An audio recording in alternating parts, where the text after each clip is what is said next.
ఈ రోజైతే కొంతమంది అడిగిన రెసిపీ అయితే షేర్ చేస్తాను. దానికంటే ముందు లాస్ట్ ఇయర్ నేను నర్సరీ నుంచి ఒక మొక్క తీసుకొచ్చానండి. రూ. 100 పడింది ఒక మొక్కనే. ఇంత కాస్ట్ పెట్టి అవసరమా అనిపించింది. బట్ తెచ్చుకున్నందుకు చాలా వర్త్ అనిపించిందండి.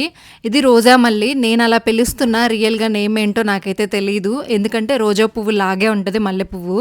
స్మెల్ కూడా అలానే ఉంటదండి. చూసారు కదా, కాడలు కూడా పొడవుగా ఉంటాయి. మనం సింగిల్‌గా అయినా పెట్టేసుకుంటే సరిపోతుంది. అంత పెద్దగుంటాయన్నమాట.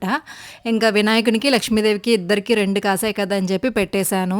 తర్వాత ఇంకా ఇంట్లో పూజ కూడా అయిపోయిందండి. నేను కూడా ఫ్రెష్ అయిపోయాను కదా అని చెప్పి ఇంక మంచిగా దేవుడి దగ్గర కూర్చొని దండం పెట్టేసుకొని, బొట్టు పెట్టేసుకొని రెడీ అయిపోయాను. ఇంక టిఫిన్ దగ్గరికైతే వచ్చేసానండి. కారం దోస షేర్ చేస్తున్నాను. కారం దోస ఎలా చేశారు అని చెప్పేసి అడిగారు కదా! అంటే కారం దోసే కాదు, కారం రెసిపీ మాత్రమే. సో, ఇది చాలా సింపుల్ అండి. మనం ఇంట్లో శనగపప్పు ఉంటది కదా, చట్నీ పప్పు, అది కొంచెం వేసుకొని అందులోనే ఆనియన్స్, పచ్చికారం అంటే కూర కారం ఉంటది కదా, అది వేసేసుకొని మంచిగా ఫ్రై చేసే అంటే గ్రైండ్ చేసేసుకోండి, సరిపోతుంది. అంతకు మించి ఇందులో ఇంగ్రీడియెంట్స్ ఏం లేవండి, నిజం చెప్తున్నా.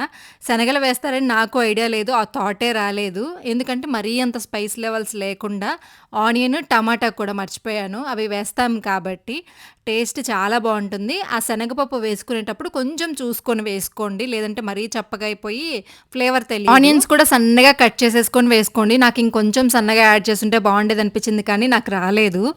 దీన్ని 2 సైడ్స్ కాల్చాల్సిన అవసరం లేదండి. నెయ్యితోనే కాల్చుకోండి. అప్పుడే ఫ్లేవర్ చాలా బావుంటది. ఇట్లా 2 సైడ్స్ మడుచుకున్న తర్వాత ఫోల్డ్ చేసి మళ్ళీ కాల్చుకోండి. లోపల ఆనియన్ బాగా ఉడుకుతుంది. మంచిగా పల్లి చట్నీలో వేసుకొని అలా తింటుంటే ఫ్లేవర్ ఉంటది చూడండి, మామూలుగా ఉండదు. ట్రై చేయండి. వీడియో నచ్చితే తప్పకుండా లైక్ చేయొచ్చు కదా!